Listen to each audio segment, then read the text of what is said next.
Shalom, shalom frère. Je veux répondre à une question. Alors,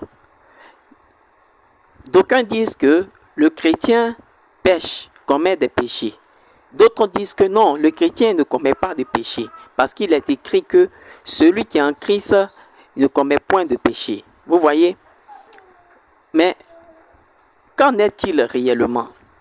C'est à cette question que je veux répondre. En effet, vous voyez, il ne faut pas mélanger les choses.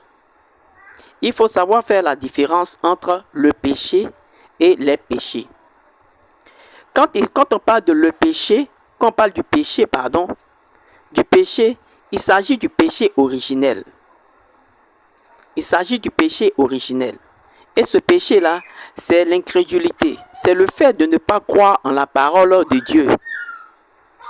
Si Ève avait cru dans la parole de Dieu, Ève n'aurait pas mangé, n'aurait pas écouté Satan. Mais elle a cru dans la parole de Satan, ce que disait Satan. Voilà pourquoi le serpent, c'est pourquoi elle a réagi comme ça. Si elle avait cru à la parole de Dieu, elle n'aurait pas mangé du fruit de l'arbre de la connaissance du bien et du mal. Alors elle fut incrédule à la parole de Dieu. Ce péché-là, le péché original, le péché dont il est question, est différent des péchés. C'est l'incrédulité. Nous allons lire un passage qui illustre très bien ça. Laissez-moi, nous allons lire dans Jean, je trouve le passage et je reviens. Nous lisons donc Jean, chapitre 16, à partir du verset 8 au verset 9. Le Seigneur Jésus-Christ parle du Saint-Esprit. Quand le Saint-Esprit viendra, qu'est-ce qu'il va faire? Il dit, chapitre 16 de Jean, le verset 8 au verset 9, il dit, « Et quand il sera venu, il convaincra le monde en ce qui concerne le péché, la justice et le jugement. En ce qui concerne le péché, parce qu'il ne croit pas en moi. » Vous suivez le péché. En ce qui concerne le péché, parce qu'il ne croit pas en moi. Alors le péché, c'est le fait de ne pas croire en Jésus-Christ.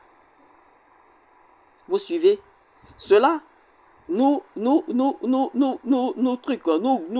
garde toujours dans nos péchés, c'est-à-dire dans notre péché, c'est-à-dire que le péché dont nous avons hérité d'Adam et Ève, le péché originel.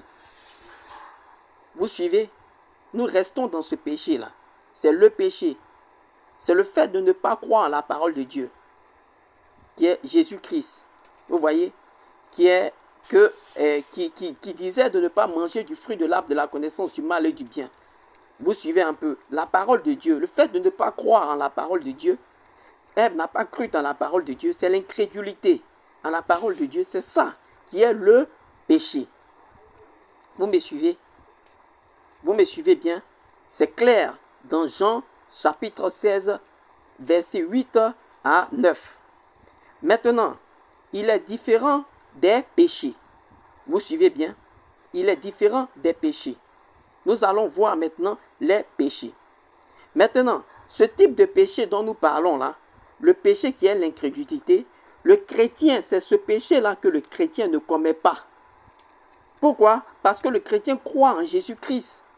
Il n'est pas incrédule vis-à-vis de la parole. Il croit en Jésus-Christ. Voilà pourquoi il est dit dans 1 Jean 5, verset 18, je crois bien que celui qui est né de Dieu ne pêche pas. C'est du péché-là, de ce péché-là qu'il est question. Parce qu'il croit en Jésus-Christ, il ne pêche pas. Vous voyez? Mais il y a des péchés qu'il commet. Vous voyez? Nous allons parler de ça. Il est différent des péchés. Ça, c'est l'incrédulité. Il est différent des péchés. Maintenant, nous allons voir les péchés. Les péchés, là, ça peut être le mensonge, le vol, l'adultère, etc., etc. Ça, ce sont les péchés. Ce n'est pas le péché. Parlons du péché originel, l'incrédulité. Vous suivez? Maintenant, nous allons voir si le chrétien pêche ou il ne pêche pas. Parlons des péchés, pas du péché. Le péché, le chrétien ne le commet pas parce qu'il croit en Jésus-Christ. Vous suivez? Donc, il n'est pas incrédule. Mais il commet des iniquités. Vous suivez? On va lire ça en 1 Jean 5. Ok? Je trouve le passage et je viens. Alors, nous lisons 1 Jean 5 à partir du verset, du verset 16 au verset 17. Vous suivez? Si quelqu'un voit son frère commettre un péché qui ne mène point à la mort, qu'il prie et Dieu donnera la vie à ce frère. Il la donnera à ceux qui commettent un péché qui ne mène point à la mort. Il y a un péché qui mène à la mort. Ce n'est pas pour ce péché-là que je dis de prier. Toute iniquité est un péché. Il y a tel péché qui mène à la mort. Vous suivez? Il y a des péchés, le péché qui mène à la mort, là, il dit il y a tel péché qui mène à la mort. Il dit bien si quelqu'un voit son frère commettre un péché qui ne mène point à la mort. Vous voyez? Vous voyez? Donc ce péché qui mène à la mort là, c'est lequel? Et quel est le péché qui ne mène pas à la mort? Le péché qui mène à la mort, c'est l'incrédulité. Le fait de ne pas croire en la parole de Dieu. Ce qui a amené l'humanité dans la mort. À la mort, vous suivez? Et c'est le fait de ne pas croire en Christ. Ça fait que tu ne peux pas revenir à la vie. Vous suivez? C'est-à-dire tu es mort. Pour cela là, on ne peut pas prier. Mais toute iniquité est un péché. Et c'est de ça qu'on entend de parler. Le péché, les autres péchés qui ne mènent pas à la mort, là, c'est le vol, le mensonge que vous voyez ça. Ça, pour cela, si on voit un frère en train de peut-être vivre une vie de débauche et autres, on peut prier pour que le Seigneur donne la vie à ce frère. C'est pourquoi il est dit que si nous disons que nous n'avons point de péché, nous nous séduisons nous-mêmes et la vérité n'est point en nous. La Bible ne se contredit pas.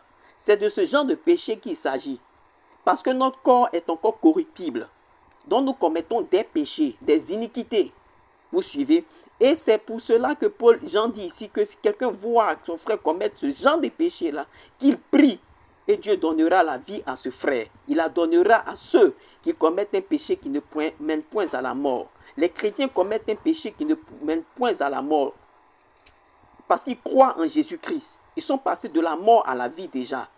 Et ceux-là, ils ne sont pas incrédules. Mais ils ont des iniquités, ils ont des choses qu'ils commettent. Bon, il y a des choses que nous commettons sans le vouloir vraiment, du fait de notre chair corruptible, corrompue, vous voyez. Nous commettons ces choses-là. Ça, ce sont les péchés, les iniquités dont parle 1 Jean 5, verset 16 à 17. Maintenant, à partir du verset 18 de 1 Jean 5, ça maintenant, il est question du péché originel. Il est dit ici que nous savons que quiconque est né de Dieu ne pêche point. Mais celui qui est né de Dieu se garde lui-même et le malin ne le touche pas. Celui qui est né de Dieu, il a déjà cru en Jésus-Christ. Il est né de Dieu. Lesquels sont nés, non de la volonté de la chair et du sang, mais de la volonté de quoi? De l'esprit, c'est-à-dire de la volonté de Dieu.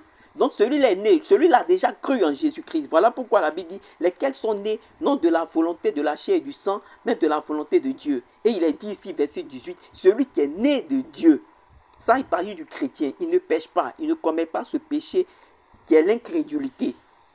Vous suivez bien? Maintenant, les autres, quand on dit que, si on voit quelqu'un commettre un péché, et quand on prie pour lui, ça, ce sont les péchés, les iniquités.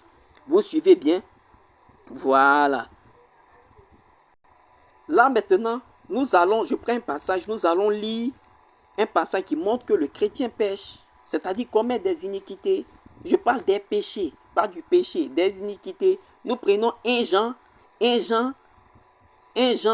chapitre 1, prenons le verset, 1 Jean chapitre 1, prenons le verset 8 au verset 9. Vous voyez, 8 à 9, dit que quoi? Si nous disons que nous n'avons pas de péché, nous nous séduisons nous-mêmes et la vérité n'est point en nous. Si nous confessons nos péchés, il est fidèle et juste pour nous les pardonner et pour nous purifier de toute iniquité. Donc vous comprenez maintenant, voici la différence entre le péché et les péchés. C'est le péché que le chrétien ne commet pas. Les péchés, le chrétien commet. Vous suivez un peu? Parce qu'il est aussi, ce corps-là n'a pas encore été racheté. Vous suivez comme le dit la Bible. Donc voici un peu. Shalom frère. Shalom.